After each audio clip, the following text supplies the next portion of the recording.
सुन लीजिए पहले इनके मुख से। जिसको संतान नहीं होती वो गाय को गेहूं खवाए और गेहूं जब उसके गोबर से वापस आए तो उसको धुल करके उसे सुखा करके उसको पीस करके उस आटे की रोटी बनाकर भगवान को भोग लगाकर वो रोटी खाने से संतान प्राप्ति होती है। सॉरी, माफ करना भाई, मैं भूल गया था।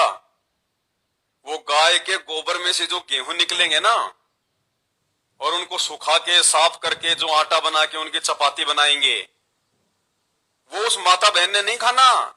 नहीं, ऐसी गलती मत कर देना वरना उल्टा रिएक्शन हो जाएगा, कुछ और हो सकता है। वो गोबर वाला, वो लैट्रिन वाला, वो बिस्टा वाला गेहूं, वो किसको भोग लगाना है? भगवान को।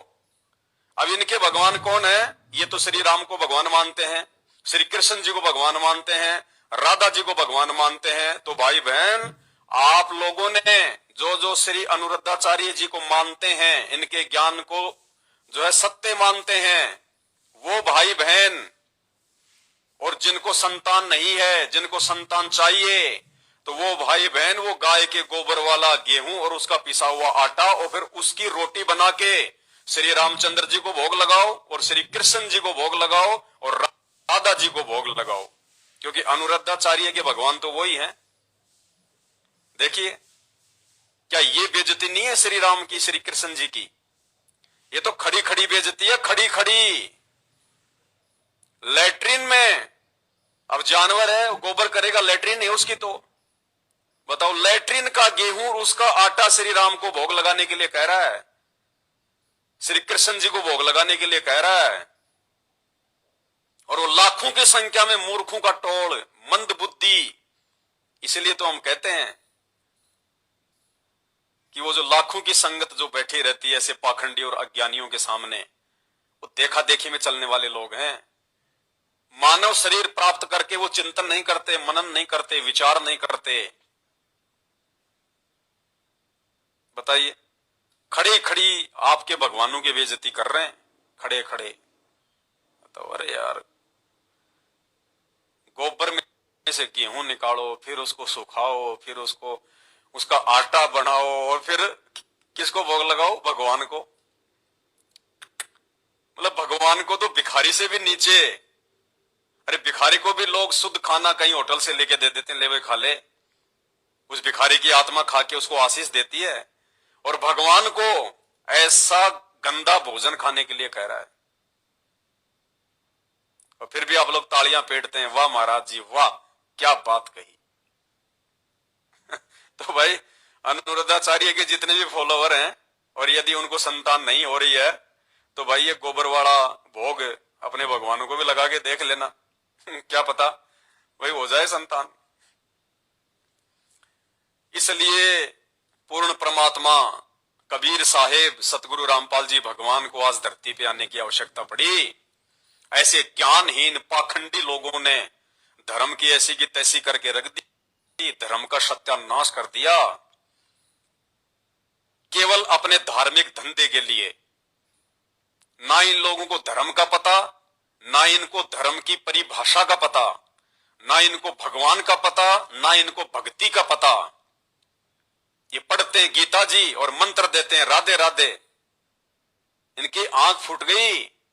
गीता जी अध्याय 8 श्लोक नंबर 13 इनको दिखाई नहीं देता कि ओम इति एक अक्षर ब्रह्म व्यवहारण माम अनुसमरण ये प्रयाति तजम देहम सयाति प्रमाम गतम।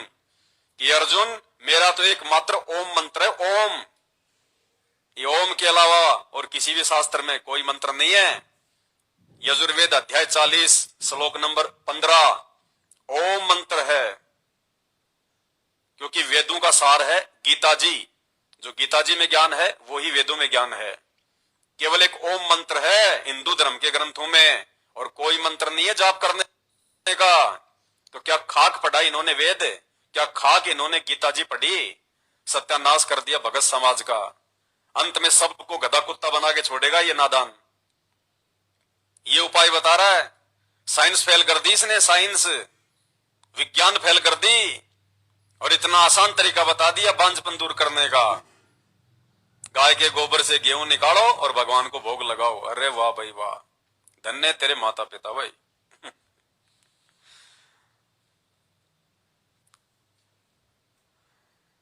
बहुत सारे नादान लोग, धर्म और धर्म की व्याख्या से अपरिचित लोग कमेंट्स करते हैं, संत रामपाल जी तो दूध में नहाया करते थे, दूध के आश्रम में खीर बनती थी।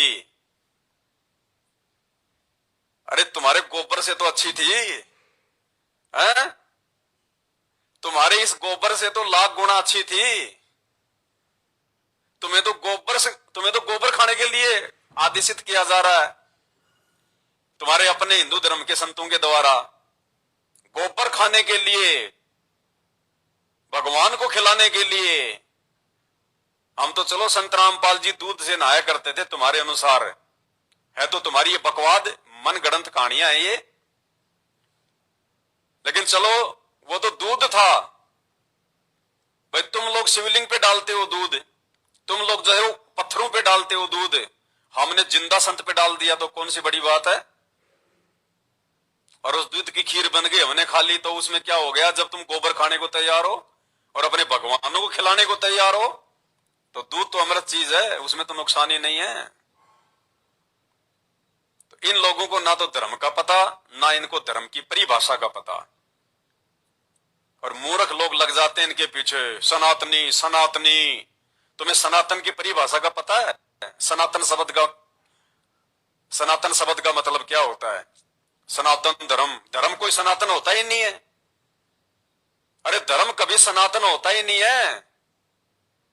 अगर धर्म सनातन होता तो फिर 4-4 धर्म नहीं होते, 8-8 धर्म नहीं होते आज। सनातन शब्द केवल एक वस्तु के पीछे लगता है, एक चीज के पीछे, और वो अनमोल वस्तु, वो अनमोल चीज परमात्मा है। परमात्मा जो तीनों लोकों में प्रवेश करके सबका भरण पोषण करता है, वो सनातनी परमात्मा। सतगुरु आदि अनादि है, सतगुरु मध्य है मूल, और सतगुरु को सिजदा करूं एक पलक नहीं भूल। वो सनातनी प्रभु, वो सनातनी परमात्मा आज धरती पे संत रामपाल जी के रूप में प्रकट है। इनके अलावा किसी वस्तु के आगे पीछे सनातन शब्द नहीं लग सकता।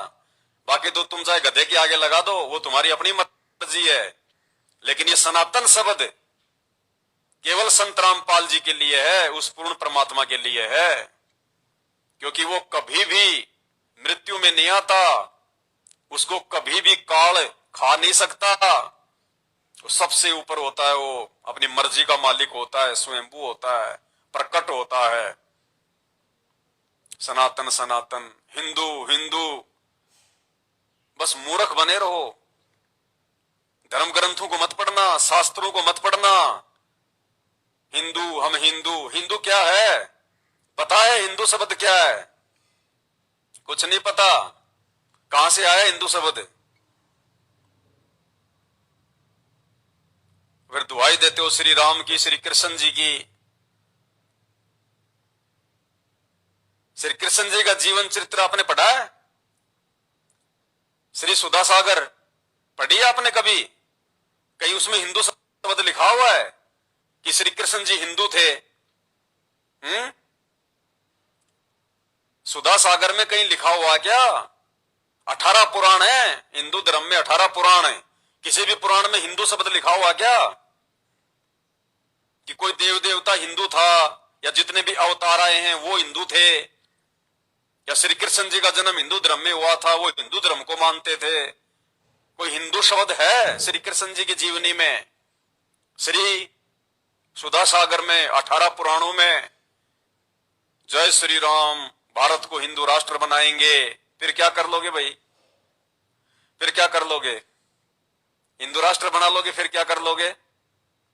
चांद पे पहुंच जाओगे, देवता बन जाओगे। लक 84 में तो फिर भी जाना पड़ेगा। श्री रामचंद्र जी का जीवन चरित्र रामायण क्या है? श्री राम का जीवन चरित्र रामायण है। कहीं रामायण में हिंदू शब्द? पूरी रामायण में कहीं भी हिंदू शब्द है? उसमें लिखा है कि श्री रामचंद्र जी का जन्म हिंदू धर्म में हुआ था। उस समय कोई धर्म ही नहीं था। जब श्री कृष्ण जी का जन्म हुआ द्वापर में, और त्रेता में जिस समय श्री रामचंद्र जी का जन्म हुआ, उस समय कोई धर्म थे ही नहीं। भाई क्यों तुम श्री राम को फॉलो करते हो, क्यों तुम श्री कृष्ण जी को फॉलो करते हो? उनको फॉलो करने का मतलब है उनके अनुसार चलना। उन्होंने कब लोगों को पकड़ पकड़ के जय श्री राम के नारे लगवाए थे? श्री कृष्ण जी ने या श्री रामचंद्र जी ने लगवाए थे क्या? बता दो। धर्म तो छोड़ो, तुम तो जातियों में बट गए, जातियों में। फिर कहते हैं हम श्री कृष्ण जी को मानते हैं, श्री कृष्ण जी हमारे इष्ट हैं। श्री कृष्ण जी ने कभी अपने नाम के आगे कृष्ण यादव लगाया क्या? किसी शास्त्र में लिखा हुआ है कृष्ण यादव सनोप श्री वासुदेव यादव? किसी शास्त्र में लिखा हुआ है? 18 पुराणों में लिखा हुआ है कि श्री कृष्ण जी ने अपने नाम के आगे यादव लगाया हो? और तुम मर मिटने को तैयार हो। अहिर रेजिमेंट, यादव रेजिमेंट, फलाना रेजिमेंट, फलानी सेना। धर्म तो छोड़ो, जातियों में बट गए। रामचंद्र जी क्षत्रिय थे, कभी लगाया उन्होंने अपने नाम के आगे श्री राम शर्मा या श्री राम ठाकुर, श्री राम राजपूत? कभी देखा? रामायण में लिखा हुआ कहीं?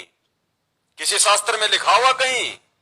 रामचंद्र जी से संबंधित किसी भी पुस्तक में किसी भी लेखक ने लिखा है श्री राम के आगे उसकी जाति, श्री कृष्ण जी के आगे उसकी जाति, 33 करोड़ देवी देवताओं के आगे उनकी जाति? धर्म तो छोड़ो, तुम तो जातियों में मर मिट रहे हो। कुछ नहीं होगा, अंत में खाली हाथ जाओगे। धर्मराज के मुकद्दर मिलेंगे ऊपर, जम के दूत गेटी पकड़ेंगे, नरक में ठोकेंगे। वहां जाति धर्म नहीं चलती, क्योंकि उस परमात्मा ने जाति धर्म बनाए नहीं। अरे मरना और मिटना भक्ति के लिए चाहिए, परमात्मा के लिए चाहिए। कंपटीशन करो, अच्छे कर्मों के लिए करो। भक्ति में करो तुम कंपटीशन कि वो मेरे से आगे ना निकल जाए, मेरी भक्ति थोड़ी ना रह जाए, कहीं मेरा मोक्ष जो है आधा अधूरा ना हो। शास्त्रों की जानकारी में करो कंपटीशन। बस अपनी अपनी रेजिमेंट बनाने में लगे हुए हैं, बारूद के ढेर तैयार कर रहे हैं, क्योंकि आने वाले समय में देश में गृह युद्ध जो होना है, तो ये पटाखे तैयार हो रहे हैं, पटाखे। और इन सब का जिम्मेदार कौन है पता है? ये धर्मगुरु, ये धर्मगुरु, ये निकम्मे। इन्होंने बर्बाद कर दिया हिंदुस्तान को। किसी भी धर्मगुरु के पास में, एकमात्र संत रामपाल जी को छोड़ के, किसी भी धर्मगुरु के पास में ना तो गीता का ज्ञान है, ना वेदों का ज्ञान है, ना पुराणों का ज्ञान है। राम की कथा कहने वालों के पास में रामचंद्र जी तक का ज्ञान नहीं है। रामायण को भी ढंग से नहीं जानते वो, ना उनके मंत्रों का पता, ना उनसे लाभ लेने की विधि का पता। और लाखों की संगत जो उनके पीछे तालियां पीटती रहती है। भाई तुम्हारे पिछले जन्मों की भक्ति की बैटरी चार्ज है अभी, और जब तक बैटरी चार्ज होती है ना, चाहे लाइट में कनेक्शन भी ना हो, फिर भी आपके पंखे चलेंगे, लाइट जलेगी। आपके पिछले जन्मों की पुण्य रूपी बैटरी अभी चल रही है। तुम सोच रहे हो कि मुझे मेरे गुरुजी से लाभ मिल रहे हैं, मुझे फलाने संत से लाभ मिल रहे हैं, मैं नारियल फोड़ रहा हूं वहां जाके मेरे को उससे लाभ हो रहा है, मैं वहां जाके धागा बांध के आ रहा हूं, मैं गोवर्धन की परिक्रमा कर रहा हूं, मैं बद्रीनाथ जा रहा हूं, केदारनाथ जा रहा हूं, खाटू श्याम जी जा रहा हूं, मंदीपुर के बालाजी जा रहा हूं, मैं पेट पलनिया जा रहा हूं। कुछ नहीं, कुछ नहीं। वर्तमान में धरती पे कोई देव देवता नहीं है, कोई भी। सारे देवी देवता विलुप्त हैं वर्तमान में, क्योंकि सभी देवी देवताओं का सिरमौर, सभी देवी देवताओं का सरदार, सरताज वो कबीर परमात्मा संत रामपाल जी धरती पे प्रकट हो चुके हैं। अब इस पृथ्वी पे देवी देवताओं का नामो निशान भी नहीं है। जब रात्रि होती है उस समय चांद भी अपनी चांदनी फैलाता है, तारे भी टिमटिमाते हैं। सुबह जब सूरज निकल जाता है ना, तो चांद उसकी रोशनी फीकी पड़ जाती है, तारे तो दिखाई नहीं देते। तो वर्तमान में वो कबीर परमात्मा संत रामपाल जी के रूप में धरती पे प्रकट हो चुका है, और उनकी रोशनी अर्थात उनके इस तत्व ज्ञान के आगे ये सभी साधु संत महात्मा देवी देवता सब फीके हो गए, सब फैले हैं, कुछ नहीं कर सकते। संत रामपाल जी के सत्संग सुनना शुरू कर दो, वरना ये नकली संत ऐसे ही तुम्हारे को गाय का गोबर खिलाते रहेंगे। इनको शर्म नहीं आई ये बात बोलते हुए कि जिसको संतान नहीं हो रही है गाय को गोबर गाय को जो है वो गेहूं खिलाओ और उसके गोबर में जो साबुत गेहूं निकले उनको पीस के आटा बना के भगवान को भोग लगाओ। अरे मूर्ख आदमी, तू भगवान की बेइज्जती कर रहा है कि भगवान की इज्जत कर रहा है? गाय के गोबर से निकले हुए गेहूं तू भगवान को खिला रहा है? अरे परमात्मा ने खेतों में गेहूं पैदा करवा रखे हैं, गाय के गोबर की क्या जरूरत है? इनकी बुद्धि काल के हाथ में है। ये संत महात्मा नहीं है, ये हिंदुस्तान की जनता का बेड़ा गर्क कर रहे हैं, बेड़ा गर्क। ये सब के सब काल के दूत हैं, काल के एजेंट। मरने के बाद खुद भी 84 लाख में जाएंगे और आप लोग तो जाओगे कहां? जब गुरु नरक में जाएगा तो चेला कहां जाएगा? चेले के पास तो रास्ता ही नहीं। और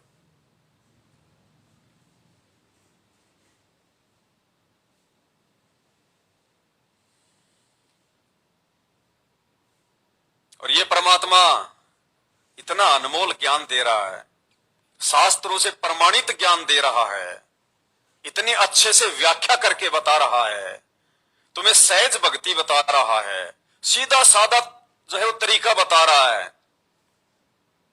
गोबर खाने के लिए नहीं कहते संत रामपाल जी। संत रामपाल जी अपने भक्तों को दोनों टाइम हलवा खिलाते हैं, हलवा। संत रामपाल जी के भक्तों के घरों में दोनों टाइम संत रामपाल जी को देसी घी के हलवे का भोग लगता है, डालडा का नहीं। देसी घी के हलवे का भोग लगता है सुबह शाम दोनों समय।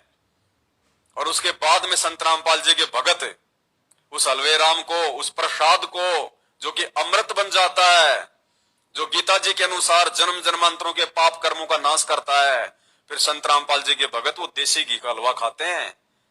गोबर तो ये नकली संत खिलाते हैं, नकली संत। और फिर भी तुम लोग उन्हीं के पीछे लग रहे हो। तुम्हारे सामने तुम्हारे भगवानों की बेइज्जती कर रहे हैं, और उसके बावजूद भी उन्हीं की जय जयकार कर रहे हो। तो एक विधि तो बताई किसने? अनिरुद्धाचार्य ने, बांझपन दूर करने की, संतान प्राप्ति की, गोबर वाले गेहूं भगवान को भोग लगा के। और ये संत रामपाल जी परमात्मा, मात्र इनके सत्संग सुनो कुछ दिन। अगर किसी माता बहन को संतान उत्पत्ति नहीं हो रही है, और चाहे अमेरिका के डॉक्टर ने क्यों ना मना कर दिया हो, यहां तक कि अगर उस माता बहन के शरीर में बच्चादानी भी नहीं है, या उसकी बच्चादानी जो है वो निकल चुकी है, वो मां बहन भी यदि संतान प्राप्ति की इच्छा रखती है तो धरती पे परमात्मा प्रकट है। कम से कम 1 महीने उनके सत्संग सुनो, 1 महीने, और बात समझ में आ जाए। उसके बाद में इनसे नाम दीक्षा ले लो। 10वें महीने आपकी गोद में बच्चा खेलेगा, 10वें महीने। ये विज्ञान को फैल करने वाला परमात्मा ये है, ये संत रामपाल जी, जिन्होंने विज्ञान को जन्म दिया है, जिन्होंने विज्ञान को पैदा किया है। ये है वो परमात्मा, सबका जनक। साहिब से सब होत है, बंदे से कुछ नहीं। ये बंदे हैं, ये जितने भी हैं, ये संत महंत सभी धर्मों में जो दिन रात चिल्लाते रहते हैं अपने धार्मिक धंधे के लिए, उल्टी सीधी बातें बता के लोगों का जीवन बर्बाद कर रहे हैं, ये बंदे हैं। बंदे यानी जीव, इंसान, एक व्यक्ति, एक मानव जिसके बस में कुछ नहीं होता, जो मिट्टी के समान होता है, उसको कहते हैं बंदा। बंदा यानी व्यक्ति, इंसान। और साहिब यानी परमात्मा, संत रामपाल जी तो कहते हैं साहिब से सब होत है, बंदे से कुछ नहीं। ये राई से पर्वत कर दे, फिर पर्वत से राई। ये वो परमात्मा है। इन लोगों की मीठी मीठी बातों से संतान प्राप्ति नहीं होने वाली। बीमार हो जाओगे, मत खा लेना वो गोबर का अनाज। डॉक्टरों के चक्कर काटोगे हॉस्पिटलों में। कहते मनो मनोरथ ना कीजिए, तेरा किया ना होए, जय पानी से घी निकले तो लूखी खाए ना कोई। ये गाय के गोबर खाने से अगर बच्चे पैदा हों तो कोई जो है संत रामपाल जी की शरण में नहीं आते, बड़े बड़े डॉक्टरों के चक्कर नहीं काटते। अगर गाय का गोबर खाने से अगर भगवान अगर मिल जाए तो। ढोंगी और पाखंडी बाबाओं पर सख्त कानूनी कार्रवाई होनी चाहिए। बिल्कुल भाई साहब, 100% होनी चाहिए। ये समाज के लिए सबसे बड़े अभिशाप है, अभिशाप। भाई एक बात बताओ, आप कहते हो कि इंसान को भगवान ने बनाया है, बिल्कुल सही बात है, भगवान ही बनाता है। फिर भगवान ने 84 लाख क्यों बनाई? गधे कुत्ते सूअर क्यों बनाए? बैल क्यों बनाए? मच्छर पतंग सूअर क्यों बनाए? क्या दिक्कत थी भगवान को ये बनाने की? भगवान सारे इंसान बना देता। वो बेचारे इतना दुख उठा रहे हैं गर्मी में, सर्दी में। तुम लोग तो सर्दी आती है तो अपनी रजाई में घुस जाते हो। वो बेचारे पूरी रात ठंड में वो तड़पते रहते हैं, जानवर जंगल में, रोडों पे। बरसात आ जाए तो उनको सहन करना पड़ता है, गर्मी हो तो उनको सहन करनी पड़ती है, भूख प्यास उनको सहन करनी पड़ती है। हर कोई उनको जो है दुत्कार देता है, ठोकर मार देता है, उनको पत्थर मार देता है। भगवान ने जानवर क्यों बनाए? इंसान ही बना देता सबको। भगवान ने तो सबको इंसान ही बनाए थे।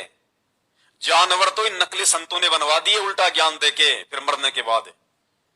इन नकली संतों ने, काल के दूतों ने शास्त्रों के विरुद्ध ज्ञान दे दे के, शास्त्रों में जो मंत्र नहीं है वो मंत्र बता बता के इन नकली संतों ने फिर उनका जीवन बर्बाद कर दिया। और मरने के बाद फिर वो गधे कुत्ते सुअर बने।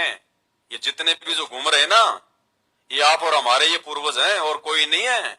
ये जितने भी आपको जो 84 लाख में जो जीव जंतु, ये पशु पक्षी दिखाई दे रहे हैं, ये और कोई नहीं है, ये अपने ही पूर्वज हैं, जिनको बेचारों को उल्टी साधना करवा दी नकली संतों ने, और मरने के बाद में किसी को भूत बना दिया, किसी को गधा बना दिया। ये हमारे पूर्वज हैं, ये सब इंसान थे।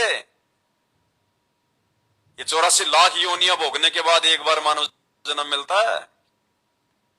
धोखा खा जाओगे बहुत बड़ा, सुधर जाओ। हमें गालियां निकालने से कुछ नहीं मिलेगा, कुछ नहीं मिलेगा। अगर हमारी बातों पे विचार करोगे और अपने परमपिता परमात्मा, ये सबका बाप है, ये चारों धर्मों का बाप है, ये सभी धर्मों का बाप है, ये सभी धर्मों के मानने वालों का बाप है। ये बाप यानी परमात्मा, ये अल्लाह है, ये भगवान है, ये मसीह है, ये वाहे गुरु है, यही है। और 2027 के बाद में पूरी दुनिया इसको परमात्मा यानी अपना बाप मानने के लिए मजबूर हो जाएगी। अभी तो तुमने देखा क्या है, अभी तो प्राकृतिक आपदाएं शुरू भी नहीं हुई। ये 4 साल पता चल जाएगा परमात्मा कौन है, भगवान कौन है। अगर जीवित रहे तो नाक रगड़ रगड़ के आओगे इनके पास में, नाक रगड़ रगड़ के, आंखों में आंसू, बरवाड़ा आश्रम की दीवारों पे टक्कर मारोगे, टक्कर, कि भगवान पहले क्यों नहीं आए, हम मूर्खों के भाग पहले क्यों नहीं जागे, हमने आपकी बातों पे पहले विचार क्यों नहीं किया। बरवाड़ा की दीवारों पे टक्कर मारोगे, टक्कर। और जो जितना लेट आएगा उतनी लेट उसकी सुनवाई होगी। तो भाई आपके जो महान संत हैं, उन्होंने तो आपको इलाज बता दिया। गाय के गोबर में से गेहूं निकालो, आटा बना के भगवान को भोग लगाओ, संतान प्राप्ति हो जाएगी। और ये संत रामपाल जी क्या बता रहे हैं, ये सुनना 4 मिनट का सत्संग। ये अंतर्यामी परमात्मा है, अंतर्यामी। इसके भगत की, इनके भगत की पुत्र वधू का गर्भपात हो गया था, गर्भपात, बच्चा गिर गया था।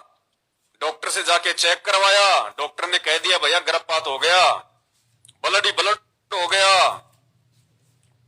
रोने लगी, चीखने लगी, चिल्लाने लगी संतान के लिए।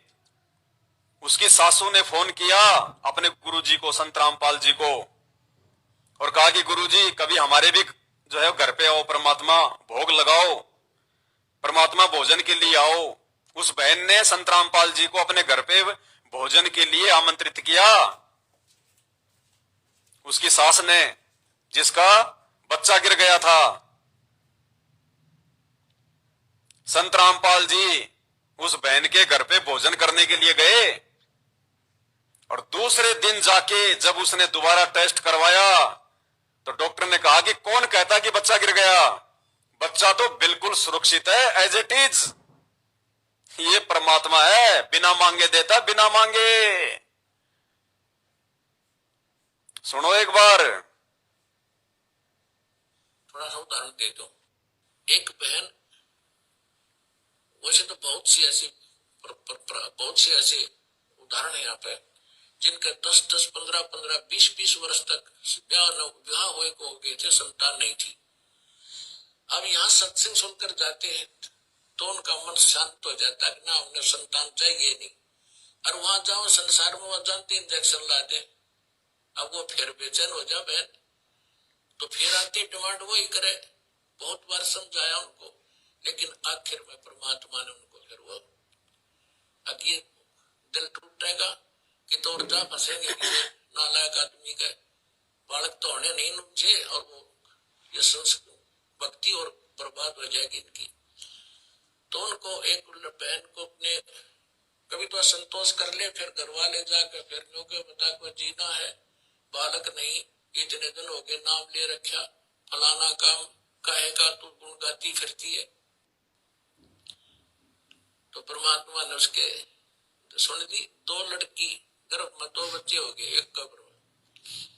और वो ये कहा करती कि भगवान चाहे मेरे लड़की हो जाए, समाज का मुंह बंद हो जाए, मुझे लड़के की जरूरत नहीं, 2 दी कठिए। अब फुली नहीं समाओ सारा, और पड़ोस पड़ोस भी बोले थारे गुरु जी तो पूरे हैं। 1 साल के बाद 2 और गर्भ में चेक करा ली, 2 लड़की और है। अब वह चिंतित हुई, बोला मत, ले जो मालिक तुझे दे रहे, अब मत बिरड़ावे। तो पुण्यात्मा, परमात्मा जो चाहे सो कर दे। एक बार देखो पुण्यात्मा, हर तरह से हर पहलू पे ज्ञान दिया जाता है। और सुनो, एक बहन और उसकी सास ने नाम लिया, सास का दृढ़ विश्वास था वह बहन बेटी बालक थी, उसके एक लड़की थी, उसके बाद गर्भ नहीं रहा था, खराब हो जाता, और भी काफी तरह जगह पर वो घूमे फिरे। फिर उनको पता चला तो यार दीक्षा ली, जींद जब सत्संग किया करता था दास, तो परमात्मा ने दया की, उनका गर्भ रहा लड़की के, और जो जिस समय में पहले गिरता था उससे आगे बढ़ गया, तो 2 महीने और निकल गए। तो उनकी खुशी का ठिकाना नहीं रहा। उन्होंने क्या किया,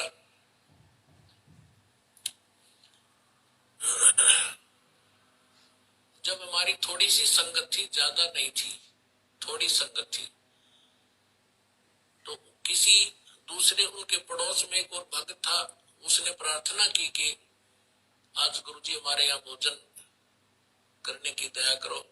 हमने कहा ठीक है बेटा बना लो। तो हम 5-7 भक्त मेरे साथ उनके खाना खाने गए शाम को। उधर से वो भी आगे पड़ोसी थे, उनकी मदद कराने के लिए, भोजन बनवाने के लिए। हमें नहीं पता वहां क्या घटना घटी। हम खाना खाकर आ गए। वापस आने के बाद सुबह रात को फोन आया उसकी सास का कि गुरु जी से कहियो मेरी पुत्र वधू का गर्भपात हो गया और बहुत बुरी तरह रो रही है। और वही हो गया जब आपकी सेवा कर रहे थे, उन्हीं के दूसरे के घर में सारे बाथरूम में ब्लड हो गया। वो तो रो रो के सारी रात उसने तो आंखें सुझा ली। मैंने उसको फोन बताया, माँ बेटी यहाँ आ, तेरी सास ने उसको कहा यहाँ भेजो। उसकी सास आ गई, उसको समझाया बेटा भगवान जो करे वो गलत नहीं करता। वो बोले जी मन में तो विश्वास है, पर वह बालक ना मानती। ठीक है वह कोई बात नहीं, जो हो गया सो हो गया। क्या बात, परमात्मा जो करता सही करता है। अब अगला दिन फिर ऐसे उसका रोते रोते गुजर गया। उसकी सास ने फिर प्रार्थना कीजिए आज कल हमारे भोजन करने आओ। हम बोले वह चलो चलते हैं, चले गए। वह लड़की बुरी तरह रोए। मैं बोला बेटा परमात्मा जो करता सही करता है, विश्वास कर। ये कोई बड़ी बात है, और दे देगा साल भर में तने शांति रख। पर वह नहीं मान रही थी, दुखी थी। कोई बात, हम आगे खाना खुना खा के चल भाई ठीक है। तो जो हम ज्ञान दे सकते हैं परमात्मा का, हम उतना ही दे सकते हैं, बाकी बालक का नहीं समझ में आती। फिर क्या हुआ, उसकी सास ने सोचा भाई गर्भपात हो गया और इसमें कोई कतरा ना रह जा, गर्भदान बच्चा दानी में फिर दिक्कत कर दे, अला दिखा के आती हूँ डॉक्टर ने। अगले दिन वो एक पड़ोस में अच्छी प्रसिद्ध डॉक्टरनी थी, उसके पास गए, उसने अल्ट्रासाउंड किया और वो कहने लगी कौन का बालक गर्भपात हो गया, नो का नो गर्भ है इसके, ओके ऑल इन रिस्पेक्ट। अब उनकी खुशी का ठिकाना नहीं, फिर फोन आया, ओए अब उनका फिर फोन आया उसकी सास का, जी कमाल कर दिया, पक्ता ने बताया जी ऐसे ऐसे वो सास नो कह रही है और गर्भ को नहीं खराब हुआ उसका, वो नो का नो पा गया, चेक करा का है। अब अगले दिन वो दोनों आई सास बहू, वहां पर कुटिया में हम बैठे थे और खुशी न्यारी खुश हो रही वह लड़की। मैं बोला बेटा भगवान पर भरोसा करो और परमात्मा जो करता वो गलत नहीं करता। अब फिर देखो कमाल है, 3 महीने 4 महीने के बाद उसने चेक कराया, अब लड़का से लड़की, वह लड़की पाई। अब वह फिर रो, वह लड़की उसकी पुत्र वधू, मैं तो इसका गर्भपात कराऊंगी, हमसे बात करी। मैं बोला खबरदार जय जीवन से की है तो कोई बात हुई है, जब तक रोए छे मेरा गर्भ गिर गया। अब परमात्मा तो मालिक है और ये उस लड़की ही थी जो गर्भपात हुआ था, उसने गर्भपात कर दिया। दाता ने तेरी नालायकी देख कर किया था कि रोएगी लड़की ने देख कर, क्योंकि हमें ज्ञान तो है ही नहीं। और फिर लड़का देता, उसी आत्मा को लड़का बना कर देता, अब रोले अपने कर्म। अब हमारा स्वभाव कैसा हो गया, ऊंट जैसा, ऊंट पे समान तरह ना उसने लत है, और जब भी नौकरा जब भी रोया करे बहुत मुंडा कर दिया मेरे साथ में, और जब उसने उतारे, जब समान ने तारा ग्रहण ऊंट पर थे, जब भी नौकरा उसने कहीं भी मुंडा करा मेरी गया, अभी बुरा कर रहा है मेरा। तो परमात्मा हम हो गए ऊंट के इसी स्वभाव के। अब परमात्मा हमें सुख दे जब भी रोआ, और दुख मत रोना है, रोना वो तो स्वाभाविक है। तो उसकी सास ने यह बात समझ में आ गई थी, गुरु जी के वचन का मैं तो उल्लंघन करूंगी। और इस लड़की ने पूरी कर, वो उसकी सास यानी उसका ससुर ठीक सी पोस्ट पर नौकरी करता था, तो उसकी सास ने कहा कि इस लड़की का सारा खर्चा मैं दूंगी, तो निश्चिंत रहे, और इसने ब्याह होगी और सारा खर्चा हम देंगे, तो बकवास नहीं करेगी, इसका हम गर्भपात नहीं करेंगे। वो लड़की होगी दूसरी, और जो भगवान के हाथ में वो तो उसके बच्चे हैं, ये मिट्टी उसी की बनाई हुई है। अब लड़का दे देता उसको, उस संस्कार टाले था लड़की वाला, लेके का मांग लिया रो गए, और फिर रो रही है। फिर अगले बार उसको लड़का दिया। आज भी वो लड़की और उसकी सास सत्संग में आते हैं। अब कहने का भाव ये है पुण्यात्माओं के भगवान जो करे तुम बीच में टांग ना डाया करो। अब डॉक्टर है ऑपरेशन में थिएटर में ले गया, अब आप यहाँ परमेश्वर के ऑपरेशन थिएटर में आ गए, और यहाँ ऑपरेशन थिएटर में मरीज अपनी चलावे तो केस बिगाड़ेगा, वो होने नहीं दे उसको जो डॉक्टर चाहता है। ऐसे ही एक बहन के एक लड़की हो गए, और फिर वो 27 वर्ष तक, वो लड़की 27 वर्ष की होगी, उसके ब्याह भी कर दिया, उसके भी बालक हो रहे लड़का लड़की, और उसकी फिर भी तमन्ना एक बालक तो एक लड़का तो हो जाता है। वह 56 साल की हो रही बुढ़िया, हरिया तमन्ना रखे, सुनो 56 साल की उम्र में मालिक ने फिर छोरा दे दिया उसका लड़का। अब लड़का 5 साल का हुआ, मर गई, सर पे धर लो, लड़के कौन पालेगा।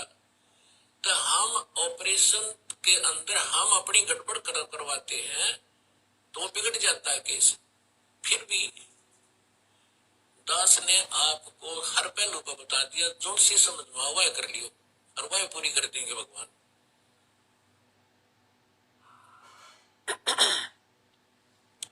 परमात्मा कह रहे हैं दास ने आपको हर पहलू पे बता दिया, जो चीज चाहिए वही मांग लेना और उसी को पूरा कर देगा भगवान। संत रामपाल जी की भक्ति करने वाला यदि उसको धन चाहिए तो केवल धन का टारगेट रखे, फिर मोक्ष नहीं मिलेगा। और धन में परमात्मा इतना गाड़ देगा, दुनिया देखेगी कहां से आ रहा है, लेकिन मोक्ष नहीं मिलेगा। जिसको संतान चाहिए और वो भक्ति भी कर रहा है और उसके मन में कि मुझे बेटा चाहिए, बेटी चाहिए, संतान चाहिए, परमात्मा उसको संतान दे देगा और इतनी दे देगा उसे संभाली नहीं जाएंगी, लेकिन मोक्ष नहीं मिलेगा। अगले